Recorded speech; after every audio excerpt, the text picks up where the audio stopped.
Hello, everyone. Welcome back to our series of lessons on the Anglo-Saxons.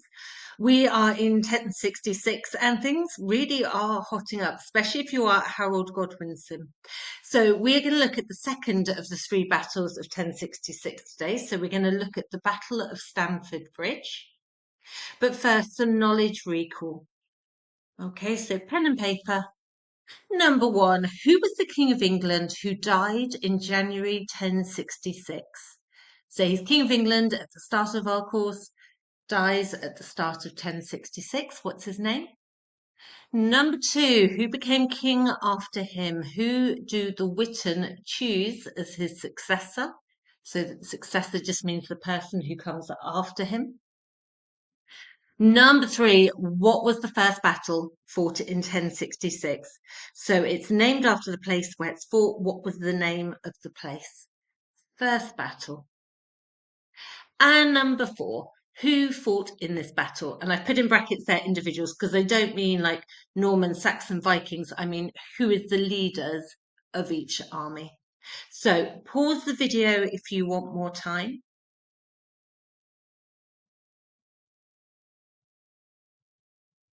Okay, so here's what we should have had. King of England died in January 1066. It's our old friend Edward the Confessor. Who becomes king after him? It's Harold Godwinson. Remember, the Witens choose him really quickly, and we're not sure if it's just convenience that they were all at court because it was Christmas and they happened to be there, or whether they were a bit worried that there might be foreign invaders. First battle fought in 1066, Gatefulford. And the last one, who fought in the battles? It was Harold Hardrada and Tostig Godwinson versus Edwin and Morcar of Mercia. Okay, so give yourselves a mark out of 4. And just a reminder of where we are with these battles, because they come quick and fast. Quick and fast. So first battle, Gatefulford. Saxons versus the Vikings. Then it's Stamford Bridge, which is what we're going to look at today. Saxons versus the Vikings. And then finally, next lesson, we're going to move on and look at the Battle of Hastings. Saxons versus the Normans. So a little recap of where we are in our story, and it is such a good story. It is all kicking off in Anglo-Saxon England. We've had the Battle of Gatefulford. The Vikings have landed in a surprise attack. Nobody thought Hardrada was coming to try and claim the throne. Everyone's very surprised to see Tostig Godwinson is back in England. The Vikings defeat the Saxons. Remember, it's an easy win. They're boasting that there's so many Saxon dead, they can walk across the marsh without getting their boots muddy. And they've taken the city of York, the second city in England, second only to London, the capital of the north. So it's going brilliantly for the Vikings, but they kind of expected that. They're the Vikings. There's 9,000 of them. They were defeating Saxon farmers who are called the Fyrd. So the Fyrd, F-Y-R-D, Saxon farmers. There were only 6,000 of them. The Vikings are feeling pretty good. And if we look at the map, if you find York up in the north, and then if you look to the right of it on the map, so if you look to the east of York, you see it says Stamford Bridge. So again, Stamford Bridge, kind of like Gatefulford, it's a small place, not really known for much except these battles. So Stamford Bridge is where the Vikings go and camp. Remember, they don't sack the city of York, they don't destroy it, possibly because, or most likely because, Tostig is planning on becoming Earl of Northumbria again, it's his city. They're camped outside at a place called Stamford Bridge, which is the site of our second battle. So the Vikings celebrated their win. They waited for more hostages and tribute in the form of money to be delivered to them. Harold Godwinson was heading their way. So the story is, it's a really nice sunny day. The Vikings are kind of lazing around in a field. They're drinking, they're celebrating, they're feeling pretty pleased with themselves. They're waiting for hostages. Remember, we talked about this when we looked at Harold's embassy to Normandy. And this sort of horrible idea that if someone promises you something and you're not quite sure if they're going to keep their promise, you can demand that they give their loved ones to you and you hold them hostage. And if they break their promises, you kill them. So they're waiting for hostages to be given to them from the city of York. money to be given to them. They know how a Godwinson is going to be heading up. So they know that a messenger would have told him of what's happening, but they don't think he's going to make it anywhere near as quickly as he does. So Harold heading their way is a problem for another day. Right now, they're celebrating. Not for long. So Harold thinks the south coast is safe, and that's going to come and bite him in a bit where the Normans invade. But it's not a silly thing to think. The wind is blowing the wrong direction for a Norman invasion. Remember, the only way across the channel is by boat, and they are sailboats. So if the wind blows in the wrong direction, you cannot sail.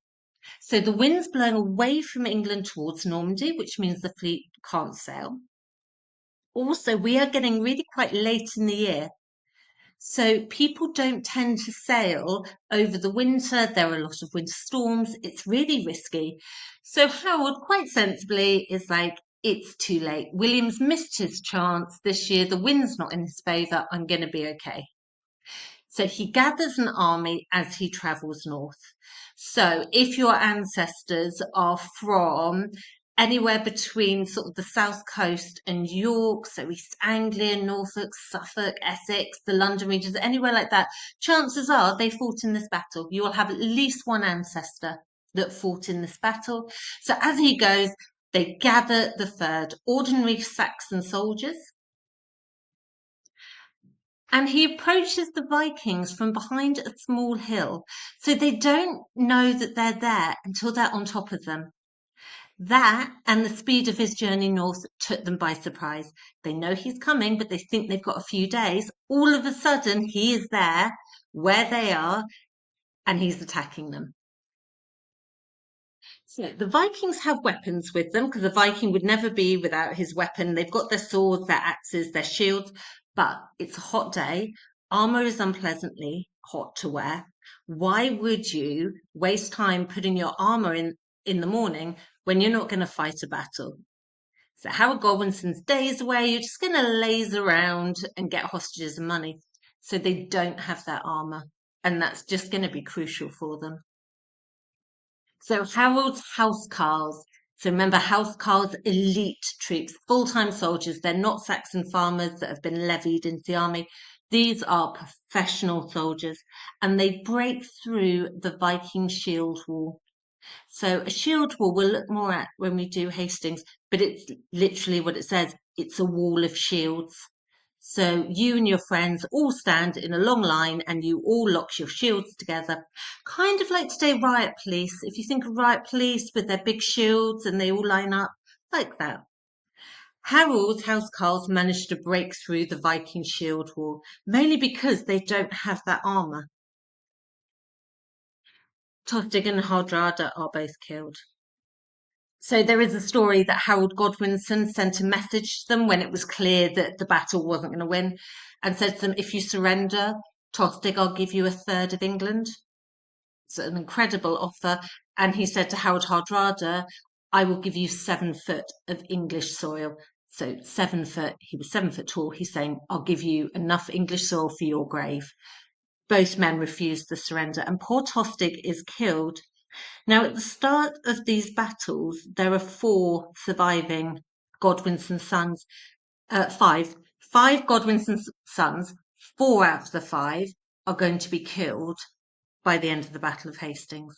So the start of just a dreadful week for the Godwinson family. So remember when we looked at them, how powerful they were? They were like almost like this mafia family that you didn't mess with.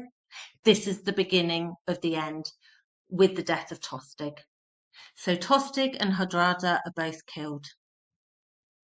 There were only enough Vikings alive to take 24 of their 300 ships back to Norway. It is a huge defeat for the Vikings, and this is the last major Viking invasion of England. They're going to come back now and again to raid or team up with some rebellions, but this is the last time that the Vikings really tried to take England. So before the Saxons could celebrate too much, devastating news arrived. The Normans had landed on the south coast. At the last moment, the wind changes direction. It's in the Normans' favour. And William decides to take a risk, even though it's late in the year and there are storms. So they've landed on the south coast. There hasn't been a Saxon army there to meet them and stop them.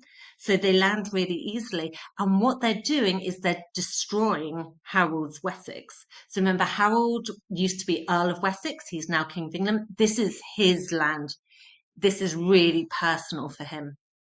And we can see a couple of images there from the Bear Tapestry. On the left is the Normans arriving, and you can see the kind of ships with the sails. And on the right is a really interesting picture. Because remember, the Bear Tapestry was made by the Normans.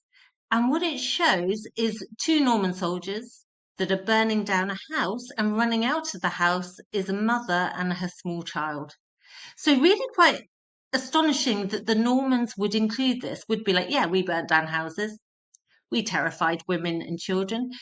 Clearly, they don't see it as a bad thing. So they see it as William's clever tactics. He's trying to pick a fight with Harold. He's trying to rush Harold into a fight. And poor Harold is going to feel that he has no choice but to come down and meet William and stop him plundering Wessex. And they are going to meet at a place called Battle just outside Hastings. So more on that next lesson.